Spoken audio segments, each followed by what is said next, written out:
देखते हैं कि वो साइंस, टेक्नोलॉजी, एजुकेशन, इकोनॉमी में भी टॉप पर है। तो कैसे दो, वो कहते हैं ना कि तलवार की धार पर चलने का काम है ना ये, कि दरियाओं के दो धारों को एक साथ लेकर वो कैसे चल रहा है। केंद्रीय मंत्रिमंडल ने श्रीहरिकोटा में इसरो के सतीश धवन स्पेस सेंटर में 3,985 करोड़ रुपए की लागत से तीसरा लॉन्च पैड स्थापित करने के लिए मंजूरी दे दी है। स्पेस में भारत को पंख देने के लिए भारत सरकार अब खुलकर बैटिंग करने के मूड में आ चुकी है। इसरो का समर्थन करते हुए उसे और आगे बढ़ाने के लिए भारत के प्रधानमंत्री नरेंद्र मोदी अब बड़े फैसले ले रहे हैं। यहाँ पे अपनी जान लगा देते हैं। वो एक तरह से इसरो के अंदर आप देखेंगे हमारे साइंटिस्ट ने इतना काम किया, अच्छा काम, कि आज हमें प्राउड होता है भारत के स्पेस अचीवमेंट देख के। Narendra Modi has been giving a lot of money इस हवाले से, स्पेस के हवाले से। This is incredible really. पूरी दुनिया में जो ये मिसाल दी जाती है, एग्जाम्पल दी जाती है भारत की तरक्की की, तो और बहुत सारी चीज़ें ऐसी हैं कि जिनकी मिसाल जो है वो वहीं उसी ज़मीन से, सरजमीन से उठती है। इसरो का जो स्पेस एक्सप्लोरेशन प्रोग्राम है, वो कहते हैं ये जी हमारी ब्रॉडर गवर्नमेंट स्ट्रैटेजी है कि हम scientific, economic and security benefit लेना चाहते हैं स्पेस कैपेबिलिटी के अंदर। इसका मायने क्या है? आगे जाके अगर हमको हमारे स्पेस स्टेशन बनाना है, हमें आगे जाके कॉलोनी बनानी है, ह्यूमन हैबिटेट के लिए कुछ करना है, तो ये एक्सपीरियंस हमारे लिए बहुत कारगर रहेगा। स्पेस में रिसर्च के लिए और इसरो को और ज्यादा खुली शक्ति देने के लिए भारत के प्रधानमंत्री ने खजाना खोल दिया है। प्रधानमंत्री मोदी की अध्यक्षता में केंद्रीय मंत्रिमंडल ने आंध्र प्रदेश के श्रीहरिकोटा स्थित सतीश धवन स्पेस सेंटर में तीसरे लॉन्च पैड की स्थापना को मंजूरी दे दी है। मैंने वैसे कभी अपने वज़ीर-ए-आज़म से या अपनी हुकूमत से कुछ स्पेस के हवाले से बात नहीं सुनी। हो सकता है कोई अंदर खाते ही कोई बंद कमरे में बात चल रही हो, I don't know, frankly speaking मुझे नहीं पता। लेकिन मुझे इतना पता है कि कभी हमारे नेशनल लैंडस्केप पे इस पे बात नहीं हुई। तो दोस्तों वेलकम करते हैं आप सबको आज की इस वीडियो में। तो दोस्तों जैसा कि हाइलाइट्स आपने देख ही ली हैं, इस हवाले से मज़ीद पाकिस्तानी और इंडियन मीडिया का क्या कहना है, आइए आज की इस वीडियो में देखते हैं। सो वीडियो को शुरू करने से पहले आपसे रिक्वेस्ट है कि आपने वीडियो को आखिर तक लाजमी देखना है और अगर वीडियो अच्छी लगे तो वीडियो को लाइक और चैनल को लाजमी सब्सक्राइब कीजिएगा। तो चलते हैं, वीडियो को शुरू करते हैं। पाकिस्तान जब इंडिपेंडेंट हुआ था, दोनों ही देश एक साथ ही इंडिपेंडेंट हुए थे। पाकिस्तान की जीडीपी भारत से बहुत ही अच्छी थी 1980 तक, बहुत अच्छी तरह से ग्रो कर रहा था। इनफैक्ट मेरे हिसाब से 1960 के अंदर ही पाकिस्तान ने अपनी एक सैटेलाइट स्पेस में डाल दिया था। ठीक है, भारत उस समय कहीं पे नहीं था। पर आप देखिए आज 50-60 साल बाद सिचुएशन चेंज हो गई है। ठीक है, पाकिस्तान का सुपार्को का नाम कहीं पे नहीं है और भारत जिसने इतना बड़ा स्ट्राइड्स किया है, वो सोचिए कहां से कहां पहुंच गया है। इसका मायने क्या है? आगे जाके अगर हमको हमारे स्पेस स्टेशन बनाना है, हमें आगे जाके कॉलोनी बनानी है, ह्यूमन हैबिटेट के लिए कुछ करना है, तो ये एक्सपीरियंस हमारे लिए बहुत कारगर रहेगा। देखिए कोई भी चीज बहुत छोटे से स्टार्ट होती है। जब भारत, मुझे याद है कि जब मैंने एक यहाँ पे एक सीरीज है रॉकेटमैन, मैंने उसमें देखा था स्टार्टिंग में जब भारत अपनी सैटेलाइट ले जाता था तो उसने बैलगाड़ी पे लेके गए, साइकिल पे लेके जाते थे हमारे साइंटिस्ट। मतलब पैसे तो थे नहीं उस समय। और आज देखिए हम ऐसी जगह पे हम इतने कम दाम में बना रहे हैं, आज सैटेलाइट लॉन्च कर रहे हैं और सक्सेसफुल लॉन्च कर रहे हैं कि लोग हमारे पास आ रहे हैं।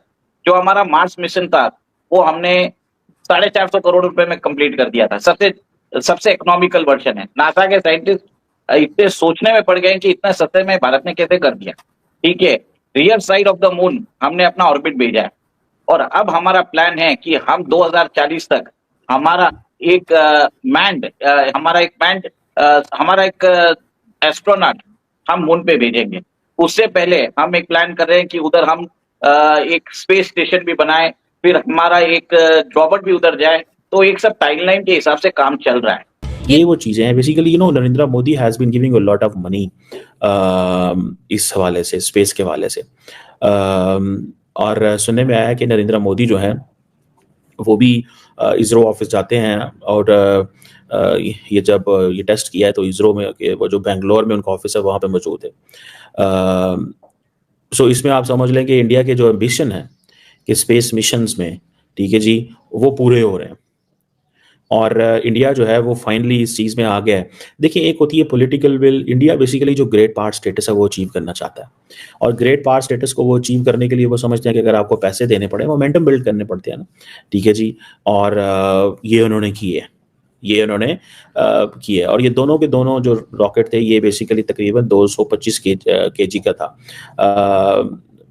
अब आप समझ लें कि जब वो स्पेस में गए हैं पर फिर बाद में जाके वो लैदा हुए, फिर उनकी वेलोसिटी कहा जाता है लैदा हुई, और फिर उन्होंने 10-20 किलोमीटर का डिस्टेंस लैदा किया।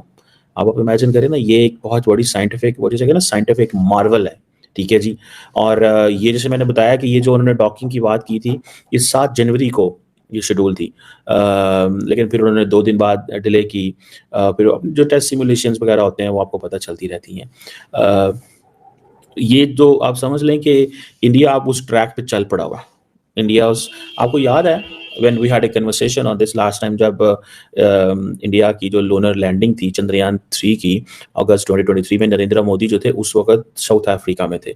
तो उनसे पूछा गया तो उन्होंने वो सुबह-सुबह जब सारे अखबार देखे तो उन अखबारों में एक ही चीज़ थी जी कि इंडिया जो है वो चाँद पे चला गया। इंडिया जो है वो चाँद पे चला गया। ये ज़ाहिर बात है उनके लिए बहुत बड़ी चीज़ थी। सो जो चंद्रयान 3 मिशन है, वो आप समझ लें कि जिसको इंडियन स्पेस रिसर्च ऑर्गेनाइजेशन ने वो एक समझे, मैंने आपको बताया ना ये नेशनल प्रेस्टीज है, ठीक है जी। वो अपने आप को इंटरनेशनली रिकॉग्नाइज करवाना चाहते हैं। अब कहाँ पे जो फ्रोजन वाटर हो चाँद पे, वहाँ पे भेजना, ठीक है जी। इसरो का जो स्पेस एक्सप्लोरेशन प्रोग्राम है, वो कहते हैं ये जी हमारी ब्रॉडर गवर्नमेंट स्ट्रैटेजी है कि हम scientific, economic and security benefit लेना चाहते हैं स्पेस कैपेबिलिटी के अंदर। अब एक तरफ अमेरिकन्स उनको तमाम किस्म की टेक्नोलॉजी दे रहे हैं, दूसरी तरफ country has a national ambition, ठीक है। मैंने वैसे कभी अपने वज़ीर-ए-आज़म से या अपनी हुकूमत से कुछ स्पेस के हवाले से बात नहीं सुनी। हो सकता है कोई अंदर खाते ही कोई बंद कमरे में बात चल रही हो, I don't know frankly speaking, मुझे नहीं पता। लेकिन मुझे इतना पता है कि कभी हमारे नेशनल लैंडस्केप पे इस पे बात नहीं हुई। देखिए ये कई लोग सवाल करते होंगे जी कि where the money shall go, the money shall go for example in उसमें जानी चाहिए भूख खत्म करने में, हेल्थ में जानी चाहिए। तो ये जो पैसा इसरो पे लगाया जा रहा है ये स्कूलों में लगा दें, हेल्थ पे लगा दें। वो कहते हैं ठीक है हेल्थ पे भी लगा दें लेकिन इस सेक्टर पे भी लगाना ज़रूरी है।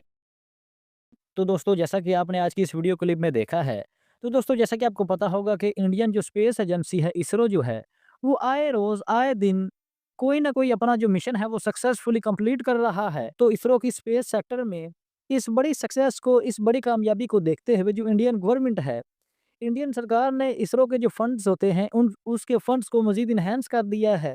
तो दोस्तों जैसा कि आपको पता होगा कि इस तरह के मिशंस को कंप्लीट करने के लिए जो पैसा है वो सबसे बड़ा फैक्टर होता है। क्योंकि स्पेस के जो मिशंस हैं उनको कंप्लीट करने के लिए मिलियंस ऑफ डॉलर्स जो हैं वो खर्च हो जाते हैं। तो इस हवाले से इसरो जो है वो आए रोज़ कोई ना कोई मिशन जो है वो लॉन्च कर रहा होता है। तो इन सारी चीज़ों को देखते हुए जो इंडियन गवर्नमेंट है, इंडियन सरकार है, उसने इसरो के जो फंड्स हैं, उनमें मज़ीद इज़ाफ़ा कर दिया है, मज़ीद फंड्स देने का ऐलान कर दिया है। वेल तो दोस्तों इस हवाले से आपकी क्या राय है? अपनी कीमती राय से कमेंट सेक्शन में लाज़मी आगाह कीजिएगा। वेल तो दोस्तों ये थी हमारी आज की वीडियो। अगर वीडियो अच्छी लगी हो तो वीडियो को लाइक और चैनल को लाज़मी सब्सक्राइब कीजिएगा। तो हाज़िर होते हैं एक नई वीडियो लेकर।